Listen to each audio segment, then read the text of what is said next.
샬롬 샬롬 샬롬 샬롬 샬롬. 하나님 사랑합니다. 여러분 주 안에서 사랑합니다. 이사야 53장 1절에서 6절 자기 십자가를 지고 이런 제목으로 사순절 말씀 함께 나누도록 합니다. 하나님의 은혜와 평강이 오늘도 저와 여러분과 함께 하시기를 주님의 이름으로 축복합니다. 사순절을 지내며 우리는 주님의 십자가를 생각합니다. 예수님은 말씀하시죠. 나를 따라오려거든 자기를 부인하고 자기 십자가를 지고 나를 따르라. 마태복음 16장 24절이에요. 예수께서 제자들에게 이르시되 누구든지 나를 따라오려거든 자기를 부인하고 자기 십자가를 지고 나를 따를 것이니라. 이곳에 모인 우리 모두는 예수님의 제자들입니다. 주님의 제자된 우리는 우리 몫의 십자가를 지고 주님을 따라야 되겠죠. 물론 예배당 안에 걸려있는 저는 나무 십자가를 어깨에 짊어지고 살라는 말씀은 아닐 거예요.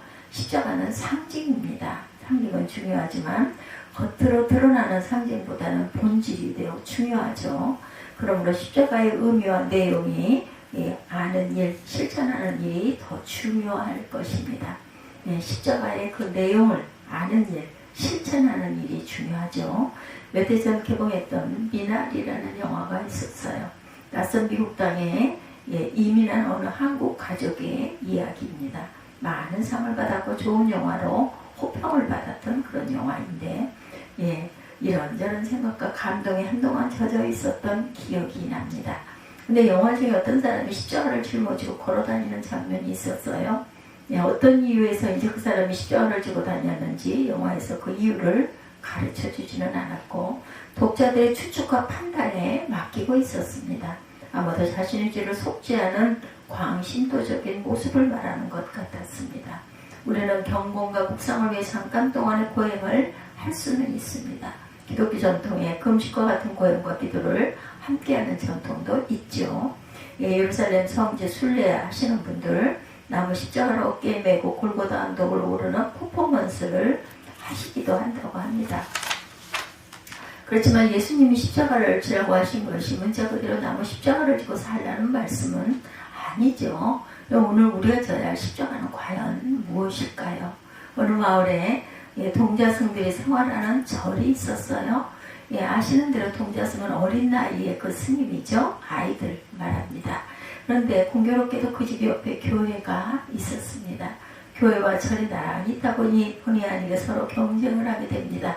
교회 학교 아이들도 그 절의 동자승들도 어른들도 아무렇지 않은 듯 행동하고 생활을 하지만 사실은 서로가 상당히 신경이 쓰이죠. 교회에서는 항상 찬송가가 흘러나옵니다. 언제나 기쁘고 즐거운 찬양이 교회에서 울려 퍼져요. 물론 교회에서 들려오는 찬송 소리는 그 옆에 있는 사찰에도 잘 들렸습니다. 근데 교회에서 항상 들려오는 찬양이 전에는 문제가 됩니다. 어린 동자승들이 매일같이 찬송을 듣다 보니 어느새 하나둘씩 찬양을 따라서 흥얼거리기 시작합니다. 절마담을 쓰면서 예수님 찬양, 예수님 찬양 하던가 부처님 앞에 걸레로 닦으면서 내게 강 같은 평화 할렐루야 하는 일도 있었던 거죠. 밥 먹을 때도 청소할 때도 흥얼거리는 찬송가 소리에 보다 못한 주지층이 동자승을 불러 모읍니다. 누가 교회 가서 제발 찬송가를 크게 부르지 말라고 부탁을 해야겠다. 누가 가겠니? 그런데 쑥스럽고 낯설어서 그런지 아무도 가려고 하지 않습니다. 그러자 주지스님이 슬픈 목소리로 다시 묻습니다. 우리 절에는 그토록 용기 있는 스님이 정녕 하나도 없단 말이냐. 그러자 맨 뒤에 있던 동자승 하나가 손을 들고 비장하게 말합니다. 주지스님 제가 십자가를 치겠습니다. 혹시 우리도 십자가를 이런 정도로 생각하는 것은 아닌지 좀 어렵고 힘든 일 정도로 귀찮지만 누군가 해야 하는 일 정도로 십자가를 여겨서는 안 된다는 거죠. 십자가는 나를 온전히 하나님께 맡기는 거예요. 그 길의 끝이 절망이나 죽음일지라도 온전히 하나님의 뜻을 따르는 것이 십자가입니다. 그래서 십자가를 진 사람은 온전히 하나님만을 믿고 기대할 수밖에 없다. 내가 여전히 이런저런 궁여하고 판단하고 생각하고 감정이 상하고 한다면 나는 아직 내 몫의 십자가를 지지 않은 것입니다. 십자가는 두렵고 고통스러워요. 십자가는 아픕니다. 그렇지만 하나님의 영광과 우리의 구원은 십자가 보혈로 나타났어요. 우리가 진실로 우리의 구원을 알기 원한다면 고통스럽더라도 십자가를 마주대해야 한다. 십자가를 붙들고 살아가는 그리스도인들에게 시련과 아픔은 피할 수가 없습니다. 이스라엘이 가나안에 이르기 위해서 광야를 거쳐야 했던 것처럼 우리가 부활과 영생에 이르기 위해서는 반드시 십자가를 통과해야 합니다. 예, 매일 아침 들려주는 그러한 십자가 이야기, 우리 몫의 십자가를 묵상하게 하고 결단하게 합니다. 옛날 우리가 생각한 십자가는 하나님의 창조 세계였어요. 요즘 지금 생태계가 몸살을 앓고 있다고 하죠. 예, 몸살 정도가 아니라 죽어가고 있다고 합니다. 환경오염과 파괴, 기후변화의 심각성은 우리 모두가 다 느끼고 있습니다. 그렇지만 어쩐지 우리는 환경 문제가 우리의 영역은 아니다 이렇게 생각을 합니다. 그렇지만 아름다운 땅과 하늘, 그곳에 가득한 생명들은 모두 하나님이 지으신 것들이 맞습니다. 그리고 하나님은 청지기가 된 우리에게 모든 것을 맡기셨어요. 아름다운 세계를 지켜야 할 책임은 우리에게 있습니다. 과도한 소비생활, 마구 버려지는 쓰레기, 함부로 낭비되는 자원들을 살펴야 합니다. 둘째 날 우리에게 주어진 십자가 복음 전도가 있었어요. 우리에게는 땅 끝까지 이르러 주님의 복음을 전할 책임과 사명이 있습니다. 복음을 전하고 살아내는 일이 둘째 날 우리가 일깨운 십자가였습니다. 셋째 날 우리가 주님의 십자가 그 구원의 능력을 진짜로 믿는가 돌아보게 됩니다. 말로는 복음과 십자가를 말하지만 그 능력을 잃어버린 채 살고 있지는 않은가 생각해 봐야 합니다. 십자가를 지고 살아가는 사람들에게 부활과 생명이 나타난다는 것. 넷째 날은 이삭의 우물 이야기를 통해 십자가는 내 생각, 감정, 이익을 따르는 것이 아님을 생각합니다. 이삭은 무례한 이웃들의 요구 앞에 자기 소유의 우물과 권리를 내세우지 않습니다. 자기 감정과 생각을 따르지 않고 하나님의 뜻을 따라 행할 때 하나님이 복 주시는 인생이 되죠. 십자가는 하나님의 뜻과 내 뜻 사이에서 언제나 하나님의 뜻을 선택하고 결단하는 것입니다. 다섯째 날은 일상에 자기 십자가를 지고 따르는 그 삶이 있어야 함을 생각합니다. 우리는 죄의 종이 아니라 그리스도 예수의 종이니 우리는 늘 일상에서 십자가를 적용하는 삶을 살아야 한다. 예수님을 따라 사는 것이 우리 인생을 가장 복되게 이루는 비결이다. 그리고 마지막 여섯째 시간에 억지로 지는 십자가도 복과 은혜를 이루는 능력이 됨을 생각합니다. 예수님의 십자가를 지실 때 잠시 동안 주님의 십자가를 대신 지었던 구레네 사람 시몬의 이야기를 통해서 억지로 지는 십자가도 하나님의 은혜와 영광을 이루는 능력이 됨을 생각합니다. 혹시 6인 6색 부흥의 말씀이 궁금하진 않으신가요? 궁금하면 500원이 아니라 교회 홈페이지를 방문하시면 강사 목사님들의 은혜로운 말씀을 다시 듣고 보실 수가 있습니다. 오늘도 우리는 십자가를 생각합니다. 그리고 오늘 우리에게 맡겨주신 내 몫의 십자가를 생각합니다. 십자가는 구원하신 하나님의 능력이죠. 하나님은 우리의 십자가로 죄와 사망의 권세에서 우리를 구원하셨어요. 십자가로 우리를 구원하신 주님은 말씀하시죠. 내 몫의 십자가를 지고 나를 따르라 이렇게 말씀하십니다.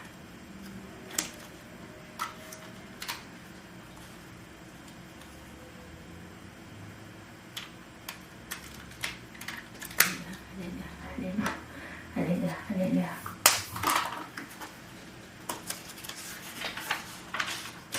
그러면 우리는 대답하죠. 주님, 나는 능력이 없습니다. 나는 권세가 없습니다. 나는 할 수 있는 형편이 아닙니다. 교회를 하려면 돈도 있어야 하고요. 삶의 여유도 좀 있어야 하죠. 그렇지만 나는 그렇지가 못합니다. 적어도 지금은 아닙니다. 주님의 십자가로 나를 구원하신 것은 참 감사한데 그렇지만 아직 저는 십자가를 질 형편과 처지가 아닙니다. 나중에 기회와 여건이 되면 하겠습니다.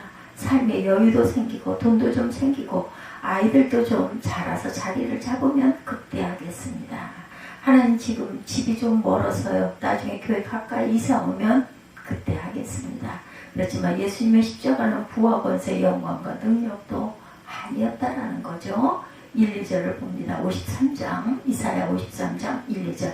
우리가 전할 것을 누가 믿었느냐? 야훼 팔이 누구에게 나타나느냐?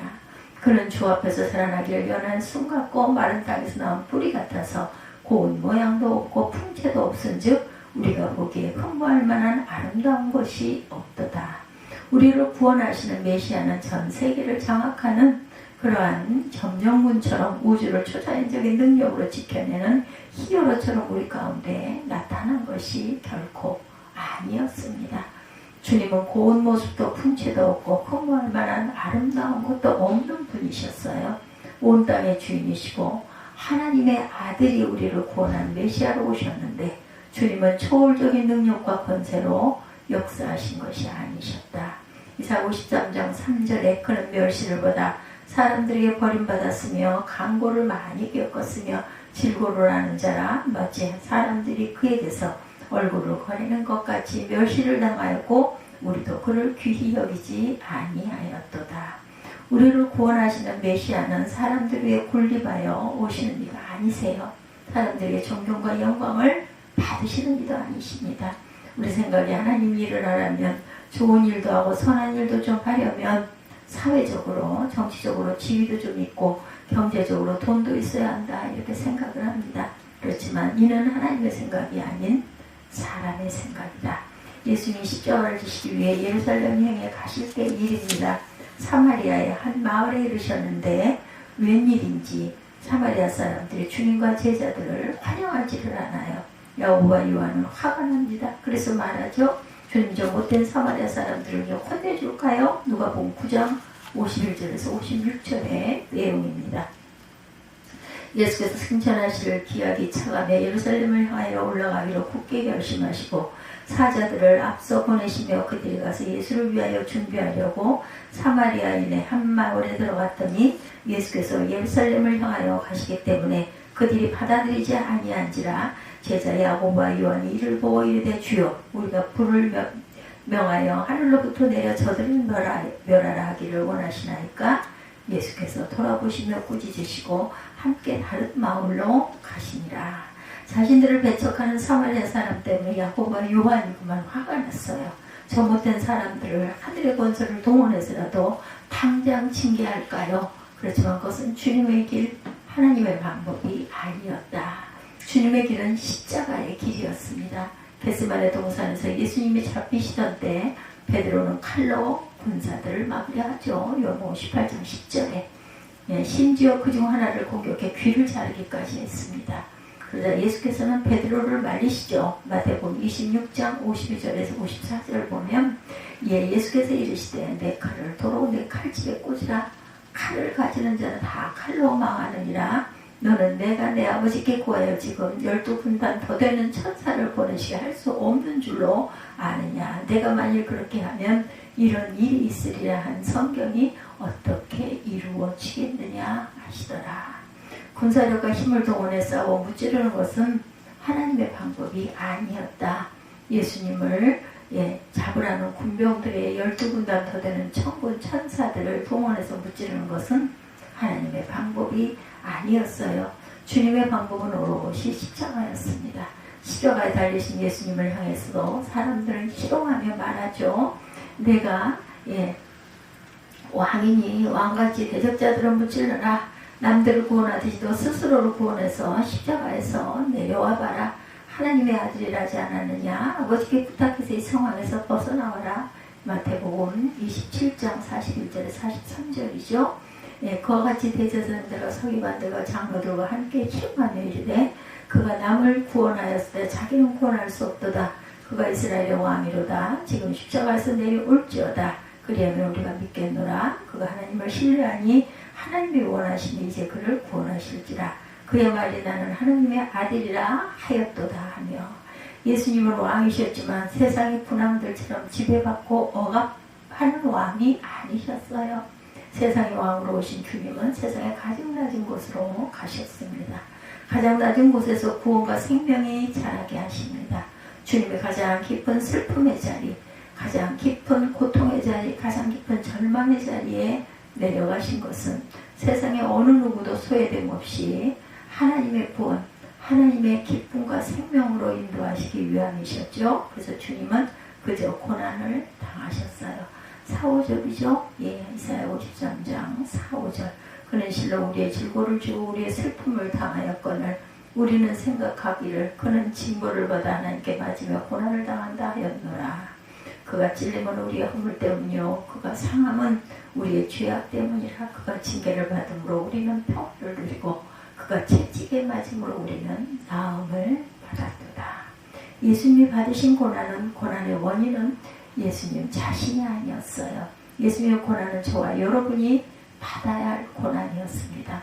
우리는 죄의 슬픔과 고통 속 그런데 죄와 사망은 주님이 홀로 지시죠. 그리고 내가 감당해야 할 죄와 사망의 십자가를 주님이 대신 지신 것입니다. 5절이죠. 이사야 53장. 그가 찔림은 우리의 허물 때문이요 그가 상함은 우리의 죄악 때문이라. 그가 징계를 받음으로 우리는 평화를 누리고 그가 채찍에 맞음으로 우리는 나음을 받았도다. 왜 예수님께서 우리의 질과 슬픔을 대신 당하셨을까요? 우리의 죄와 슬픔 때문입니다. 우리를 사랑하시기 때문이죠. 주님은 죄와 사망에서 우리를 구원하시려고 십자가를 지셨어요. 그리고 주님은 십자가를 지시며 우리에게도 말씀하십니다. 누구든지 나를 따라오려거든 자기를 부인하고 자기 십자가를 지고 나를 따를 것이니라.